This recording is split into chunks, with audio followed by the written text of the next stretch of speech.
Senang ke kalau tuan-puan nak kahwin, nak pergi haji atau bebas hutang? Ramai orang nak semua itu tuan-puan, tapi tak tahu nak mula dari mana tuan-puan. Sebenarnya tuan-puan sangat mudah tuan-puan.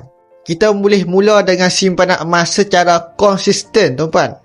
Nak simpan emas tak perlu bertunggu kaya tuan-puan. Public Gold menyediakan akaun GAP Public Gold tuan-puan. Serendah 100 pun dah boleh mula menabur emas. Tak perlu pun tuan-puan beli jongkok emas besar-besar macam ini tuan-puan.